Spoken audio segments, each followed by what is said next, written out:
ले जाएंगे राम आएंगे मेरी झोपड़ी के किसके पुत्र हो और यहाँ क्या कर रहे हो? मेरे माता पिता नहीं है, मैं गंगा के किनारे ही रहता हूँ। तो फिर मेरे साथ आश्रम में चलना।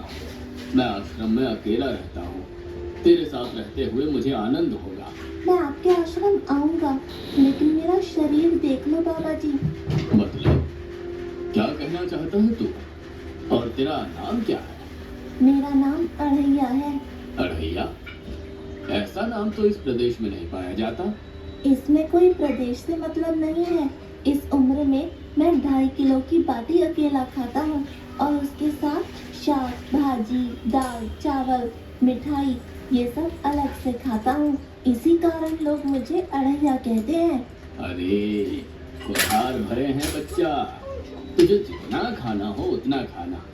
और ये अढ़ैया नाम भी मुझे पसंद आया। तू चल आश्रम। आप कहोगे उतना काम करूंगा बाबा जी, लेकिन खाना खिलाने में कोई कमी मत रखना। 2.5 किलो की बाटी तो चाहिए ही मुझे। फिर खुराकी बढ़े तो कुछ कह नहीं सकता। अरे भाई तू खाना जितना खाना हो उतना। तू चल, ये हमारा आश्रम है, यहाँ तुझे जितना खाना हो उतना खाना। लेकिन हमारे आश्रम का एक नियम है कि एकादशी के दिन उपवास होता है। मतलब उपवास में क्या करना होता है? उस दिन आश्रम में चूल्हा नहीं जलेगा। उस दिन भूखा ही रहना होता है। वो महीने में कितनी बार आती है? 2 बार, एक पूर्णिमा की एकादशी और दूसरी अमावस्या की। तो 2 दिन भूखा रहना पड़ेगा। हाँ। नमो नारायण, मैं जा रहा हूँ। पर क्यों? नहीं बाबा जी, एकादशी के उपवास करने पड़े ये मुझे पसंद नहीं है। पर 15 दिन में एक बार तो फल भर पेट खा लेना, दूध ज्यादा पी लेना। नहीं बाबा जी, बाटी तो चाहिए ही 2.5 किलो। पर आश्रम का नियम है। वो जो भी नियम हो, या तो नियम सुधारो या तो मुझे जाने दो। ठीक है, तू खाना, लेकिन आश्रम में चूल्हा नहीं जलेगा। मुझे बचपन से ही गरीबी ने कई कलाइयाँ सिखा दी है। मुझे रसोई बनाना आता है। तो फिर आटा सब्जी लेके आश्रम से दूर जंगल में जाके वहाँ रसोई बनाकर पा लेना। वैसे तू एकादशी करता तो मुझे आनंद होता, लेकिन तू समझता नहीं है। तो ठीक है, आश्रम में रसोई मत बनाना।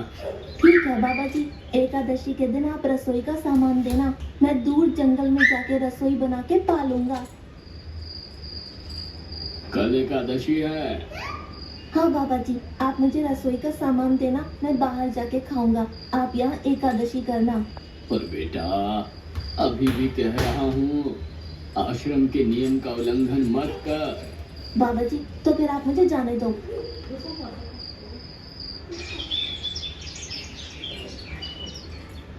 ओ अढ़िया, हमारे आश्रम में ऐसा नियम है कि ठाकुर जी को भोग लगा कर ही पाया जाता है।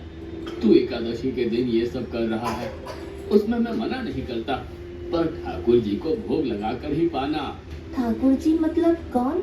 यार, ठाकुर जी मतलब भगवान ईश्वर। मतलब भोग लगाने पे वो रूबरू आएंगे? तो फिर ज्यादा सामान दो। तू मूर्ख, तुझे कैसे समझाऊं? भगवान नहीं आते, सिर्फ तुझे भावना करनी है।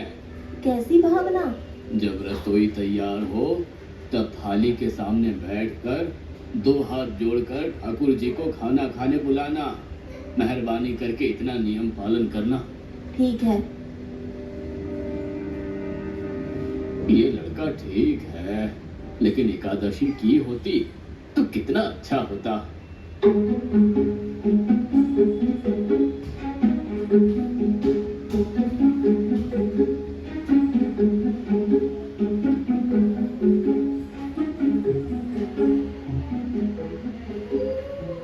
गुरुदेव के ठाकुर, आप खाना खा लो।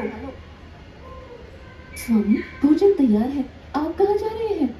मेरा एक भक्त मुझे बुला रहा है, मैं अभी आया। गुरुदेव के ठाकुर, आप खाना खा लो।